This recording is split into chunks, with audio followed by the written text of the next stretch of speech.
Hey everybody, it's Randy Ray at the Literate Texan here at Driftwood Ranch with a very special episode tonight because it's a June on the Range episode about the top 10 Western movies ever made.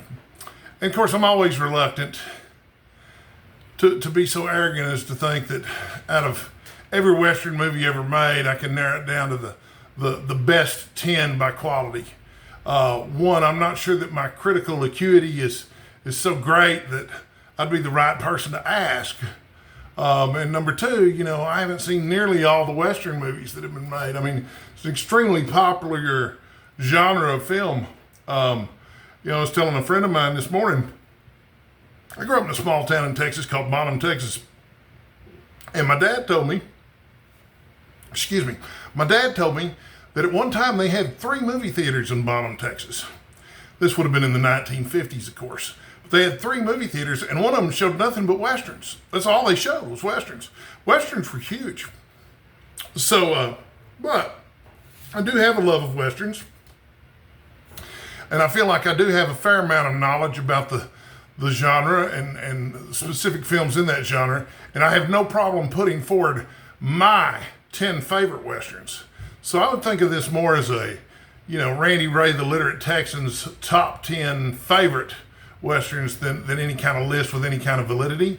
And also, think about it from the perspective of, I could easily make another list of the top 10 Western movies ever made that would be just as valid as this one, and I could change the position of any of these at any time. In fact, everybody really likes to rank lists like this. And I'm not even claiming that this is in any particular order of quality or anything like that. It's just my 10 favorite Westerns in no particular order. Although the list is numbered to keep it convenient. Okay, so number 1 on my list is a movie called Unforgiven, which if you're, of a certain age and have a certain interest in Western movies, you've almost definitely seen. Unforgiven is the 1992 Western from director and star Clint Eastwood, in which he plays William Money, who used to be a really cutthroat, amoral murderer, bank robber, villain type, who has gone on to retire and raise a couple of children because he fell in love with a woman and became a dry goods merchant. But things aren't going too well. Oh, by the way, this is going to be full of spoilers. So, if you're not interested in having these movies spoiled, if you haven't seen them already, you might as well tune out now. But yeah, his wife has gone on. She's died. He's raising these 2 kids by himself. He's going broke. Things aren't going well on the ranch. And he gets rumor through his friend Ned, who's played by Morgan Freeman. Morgan Freeman and Clint Eastwood, by the way, make a great team.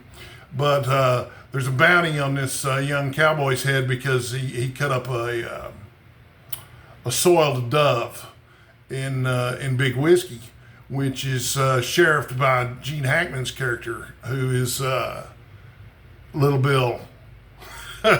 Anyway, lots of characters. It's kind of a little ensemble piece, but they go traveling across country to collect this bounty. And if you're into older Westerns, this is basically Clint Eastwood's version of The Shootist. And later when I talk about The Shootist, I'm going to say that's John Wayne's version of Unforgiven.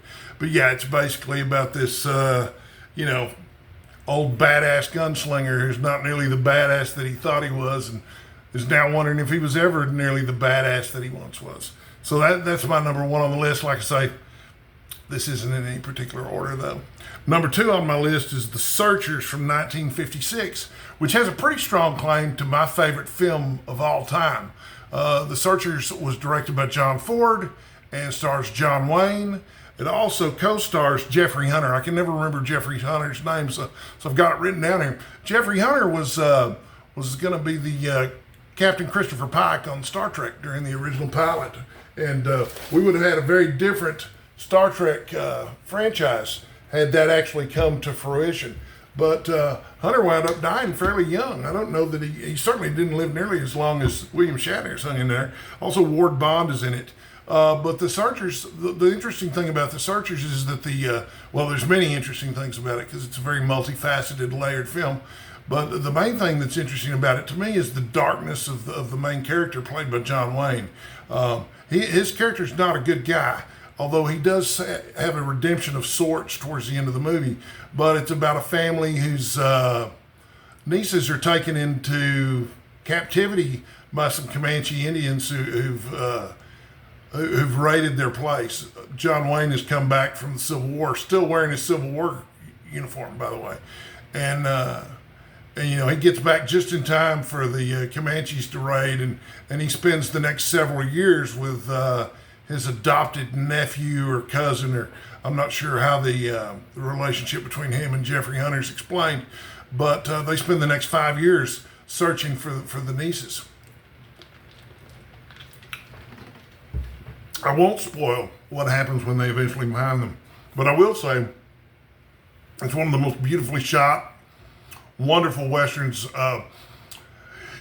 Also, look for this if you watch The Searchers, if you haven't seen it before. Watch what's happening on the screen even when the dialogue isn't being said, because there are certain aspects of the story that are only told visually in this particular movie, and the dialogue is not indicative of it at all, and it's pretty impressive.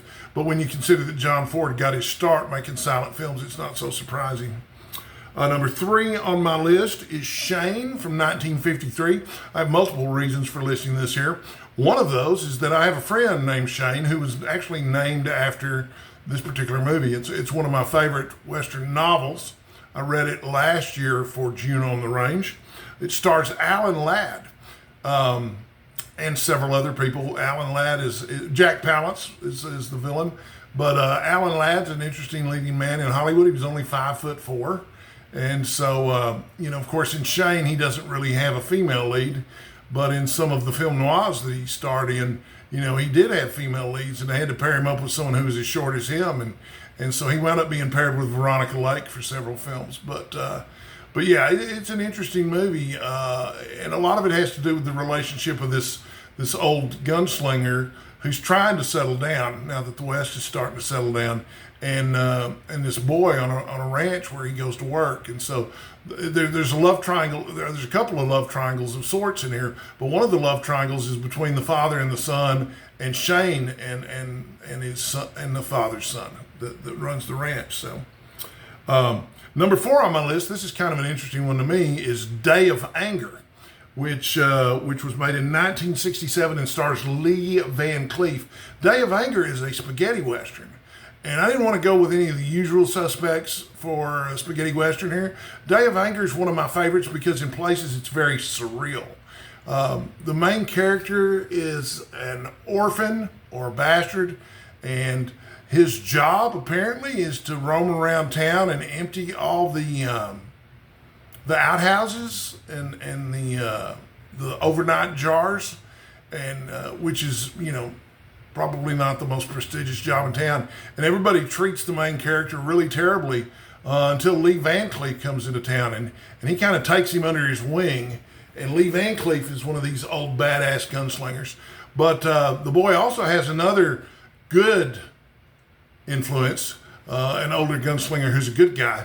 And so they compete for who's going to get, dominance over the young man's character and how it's going to end. But at one point, Lee Van Cleef takes over the town, and it becomes this garish, cartoonish nightmare of a town run by an obvious gunslinger, and it's really bizarre visually speaking. Day of Anger is one that's definitely worth watching. Of course, Death Rides a Horse is another one with a very similar plot. But I like the visuals on Day of Anger so much that I couldn't not recommend it. That's number 4. Number 5 is The Man from Laramie from 1959, which stars Jimmy Stewart, but it's one of several westerns that Jimmy Stewart made with director Anthony Mann. Anthony Mann directed a lot of film noirs back in the day. You could easily swap out any of the other Jimmy Stewart films noir westerns with Anthony Mann for this one, and even Gary Cooper's Man of the West would be an easy one to swap out here. The Man from Laramie just happens to be the first one of these that I saw. Winchester 73 is another one that's really famous. A lot of times they're about revenge and this hint of madness that Jimmy Stewart suddenly has after his experiences in World War II. And I don't think there's a coincidence there that, before World War II, and Jimmy Stewart went to fight in World War II, before World War II, Jimmy Stewart was very, you'd compare him with Tom Hanks today. This very amiable, affable, likable type character. But after World War II, and he came back, he's got an edge to him that wasn't there before. And it became really apparent on screen. And it was really interesting to see, especially in movies like The Man from Laramie. That was number 5. Number 6 is True Grit. And I'm talking about the 2010 version, which was made by the Coen brothers and stars Jeff Bridges. It also stars Matt Damon. And, a lot of people ride the fence on this one and say that both versions of True Grit were really great. You can't choose between the two. I'm not riding the fence here. I'm perfectly willing to stand up and say, yeah, True Grit with John Wayne was a good movie. But this 2010 version of True Grit from the Coen brothers is a great movie. It's a cinematic achievement. And yes, I have had friends tell me that if I were to play a character in a movie, Rooster Cogburn from True Grit, the Jeff Bridges version, would probably suit me as an actor as well as any other. But yeah, it's a terrific film. If you haven't seen it, you should. Also, if you haven't read the book, you should. That was number 6, True Grit. Number 7 is a film called 7 Men From Now, which starred Randolph Scott and was it was directed by Bud Boetticher. Bud Boetticher made a series of 5 films with Randolph Scott called the Renown Westerns, and they're all terrific. I didn't know anything about Randolph Scott other than it was part of a Statler Brothers song that I'd heard when I was growing up, Whatever Happened to Randolph Scott Riding the Trails Alone. And I didn't realize that Randolph Scott's character on screen was this really kind of rough and tumble, edgy Clint Eastwood type character long before Clint Eastwood was Clint Eastwood, Randolph Scott was.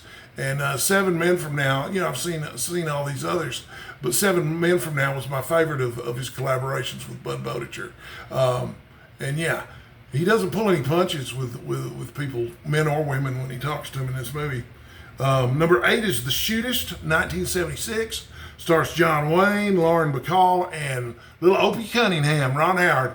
But The Shootist is about this very aging, and this is also a good book, but a very aging gunslinger, played by John Wayne, who has come to, I believe it's San Antonio, I can't remember exactly, but he's come to town to die, basically. And there's a lot of footage from a lot of John Wayne's older westerns of him as a up-and-coming gunslinger throughout his career at different ages. It was nice that they had all that footage that they could include in there. Jimmy Stewart plays the elderly doctor who explains to John Wayne's character that he has cancer and things aren't going to go very well for him. And the final shootout is a really impressive thing to behold. It was a well-made movie. Number 9. Rio Bravo from 1959. This is a Howard Hawks Western. And this is a Howard Hawks Western that Howard Hawks liked so much that he made 3 times. Rio Bravo, El Dorado, and Rio Lobo are all basically the same movie. They all star John Wayne, although sidekick changes from movie to movie, and small details of the plot change from movie to movie. But Rio Bravo, the original one, was actually made as a response to High Noon. In High Noon with Gary Cooper, which did not make my list, although I like the movie. But in High Noon with Gary Cooper, he spends the entire movie trying to get ready for a gunfight that's bound to happen because some criminals that he put away several years beforehand are getting out. And no one in town will help him fight off the bad guys that are coming to get him. And at the end of the movie, Gary Cooper's so disgusted with all the townsfolk that he's protected that he throws his badge in the dirt. And, it's a not so thinly veiled criticism of the Vietnam War and the type of Gary Cooperish thinking. Well, John Wayne and Howard Hawks did not think that was a good thing at all. They decided to make Rio Bravo as a response. And so you've got John Wayne as the sheriff in this movie, and he can't get anybody to stop helping him. And the only people who seem to want to help him are these misfits who aren't qualified to help him anyway. He's got Dean Martin as his deputy, but Dean Martin's character is an alcoholic. And, he's in his cups through most of the movie. When he's not in his cups, he's got the shakes. Ricky Nelson plays his other sidekick, but he's just a kid. Angie Dickinson is from out of town, and she wants to help him, and but she's certainly not qualified. I mean, she's just a dancing girl. Then you've got Stumpy, who's played by Walter Brennan, and he couldn't hit the side of a barn with a shotgun, but they all do their best to help him, and they all come together and win at the end. But Rio Bravo is a terrific little film, and it was also the inspiration for a John Carpenter movie called Assault on Precinct 13, which is not a Western, but it's still well worth seeing. And then, so those are the first 9 on my list. The number 10 on my list of 10 greatest Westerns, or 10 favorite Westerns, is Butch Cassidy and the Sundance Kid from 1969, which stars Paul Newman and Robert Redford. And it's just great. It's just so great in so many ways. But probably my favorite thing about it is the soundtrack, which took a step in a completely different direction from all the soundtracks from any of the Westerns that you'd seen before, because it's mostly B.J. Thomas singing songs like Raindrops Keep Falling on My Head, while Paul Newman and Robert Redford ride around on bicycles and stuff. So yeah, it's a really terrific film. In terms of buddy films, it's about as quintessential a buddy film as you're ever going to see, and the performances are terrific, and there's just no two better actors in Hollywood to pull this kind of thing off than Robert Redford and Paul Newman. And yeah, sure, part of the movie is just a contest to see which one of the guys has the bluest eyes. But those are my 10 favorite Westerns. I would love to hear which ones I left off that you thought should have been included. I know that McCabe and Mrs. Miller probably belonged on this list. So did Dead Man. And I've probably left off several more that I would have liked. The Wild Bunch would have been nice to include too. But, it's a top 10 list. It's not a top 100 list, is it?